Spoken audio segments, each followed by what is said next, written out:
Brian McGovern with the Investing News Network, and here with me today, David Argudo, CEO of High Hampton and council member for La Puente, California. David, why don't we start? Can you give me a brief explanation of your role with cannabis, besides from your company, High Hampton? Sure. Thank you. It's a pleasure being here.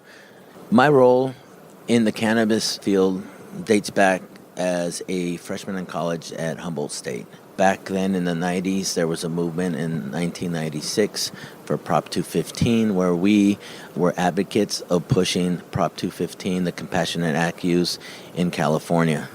Since then, it has transitioned to my political world, and in the political world, once the governor signed AB 266, and prior to that with the lieutenant governor doing the Blue Ribbon Committee on cannabis, we were participating in those efforts and advocating for cannabis to be more legalized and controlled, much more than it was through Prop 215 and AB 420 or SB 420.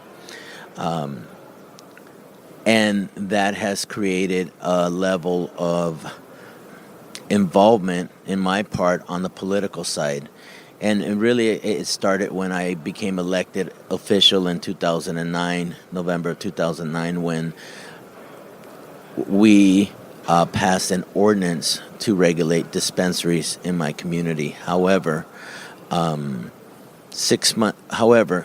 no longer exists because the majority of the council decided to amortize cannabis out of my community. And that's the beauty of the political process, that, the majority dictates the policy. When in 2010, when I was the mayor of the city of La Puente, I wrote an argument in favor of taxation on dispensaries, retail dispensaries at 10%. And that passed in my community 3-1. So that was I was one of the first mayors in California to pioneer a taxation measure, which has created the platform or the forum as to where I stand politically in the cannabis industry. Now with the introduction of AB 266 and Prop 64 and moving into recreational, I have participated in advocacy work and policy making and educating members of other municipalities on how to create policies. And that's how I've been involved in the cannabis space politically. I've also participated in HIMR, which is the Humboldt Interdisciplinary Institute for Medical Marijuana Research. For investors who have been paying close attention to the California market, can you provide a quick update, both from your point of view from High Hampton and also just being a local there, or what's the latest in the situation over there? So the landscape of what's happening now after the legalization of recreation, beginning January 1st of 2018, what we're starting to see on the political side some new legislation being introduced in order to kind of tighten up the framework on the regulatory side. We also have a little bit of confusion on the cannabis side because there has been people that have been operating on the medical side for the last 20 years as a nonprofit company or collective, and now the rules have changed, so they're scrambling to find areas in municipalities that are zoned for licensing. It's created somewhat fuzzy confusion on the cannabis level. So now getting more into High Hampton and the business, there's a couple of other companies that are listed on the Canadian Securities Exchange and have business in California specifically. Can you talk about the business strategy for your company and how do you stay different from your competitors?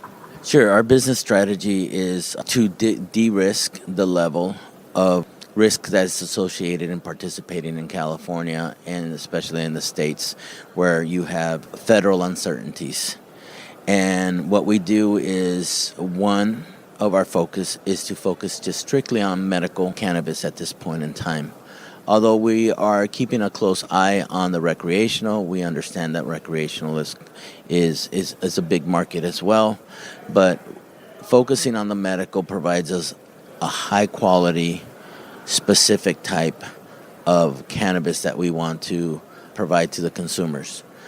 The competitors that are coming into the market are trying to understand the level of complexity that California brings, and they're bringing on board experts. And a lot of the experts are new to the industry. Unlike ourselves in High Hampton, we have what I call the three fundamental pillars of success in the cannabis industry. One is having a solid political team, of which we have. We have political connections. We have a former majority senator on our team that's a board member as well. So we got the municipalities, we got the state covered. On top of that, we have a solid capital markets team. And we also have 30 years of experience plus when it comes to the cannabis side. So those are the three fundamental things that are going to provide success, and I think we cover them all well. Now, going to an issue from last year that I'm interested to hear your take on it. We had the situation with the TMX group and Afria talking about what were the challenges for a Canadian cannabis company, public company, holding U.S. interests. Now, with the Canadian Securities Exchange, I believe they came out to say that as long as the companies were providing their risk factor, talking directly to investors about it, there would be no problems. But for you or companies like Canada Royalty, companies like MPX Bioceutical, who are in this similar state where they're focused in the U.S. but listed in Canada, do investors come up to you and ask you questions of like the risk factor, or what are the things that you do to make sure that investors are aware and that they feel safe and comfortable to focus on the California market that they want to get into while being safe from any other legal problems? Sure. So the TSX came out and said that that they did not want to have publicly traded companies on their exchange investing in California or in the States. The CSE has stated as long as you disclose it to your investors, the risk factor, then we're fine with it. I think that what I tell the investors that at the end of the day, it's federally still a concern. However, I tell the investors how we minimize those risks by concentrating on medical, by being in very strong municipalities that are very favorable, and being in one of the strongest states that are willing to put up a fight if the federal government is to intervene. And then the other thing is that we're opening up those conversations at the federal level and talking to, my congressional colleagues that are creating policies at the federal level that are pro-cannabis.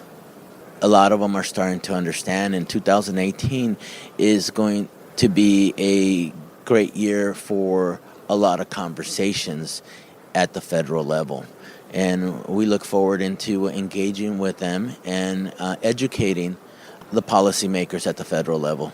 As a last thing, I wanted to ask you, since you mentioned you have a background with biotech and with your focus on medical cannabis, I've had the chance to speak with some people who have talked about the need for more research into cannabis. Now, cannabis has been an active ingredient in people's lives for a long time, but it hasn't been really possible to do a lot of research in the same level as the pharma, for example. Do you think that after Canada fully legalizes cannabis and more countries begin to do so following suit, will it be possible to say in the next 10 to 15 years have a full portfolio of research that goes in depth into every agents in cannabis? Yeah, I think that we're going to start seeing more of that even sooner than 15 years. I think that there is a lot of data already out there on some research. Unfortunately, in the States, it's very limited. We're starting to have those conversations as to, there might be, even Sessions mentioned limiting some research on cannabis. But as we move forward with this movement on the recreational, and as we move forward on educating people, there's going to open up some more avenues of research in the States.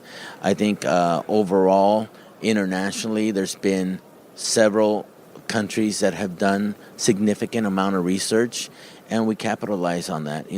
Marijuana research has created an opportunity where we're working with also the University of Mesenberg in Germany that one of the professors last year came on a sabbatical to study it. Now they've started their own marijuana research institute, and we're collaborating, at least on the academic side and different disciplines, to start creating large databases. The University of UCLA is starting to do some research as well. So as we see these universities across the country and across the world, one of the focuses that we want to kind of centralize all this information. And I think we're going to see all that happening sooner than 15 years. Well, David, thank you so much for your time. My guest today was David Argudo, CEO of High Hampton Holdings. For the Investing News Network, I'm Brian McGovern.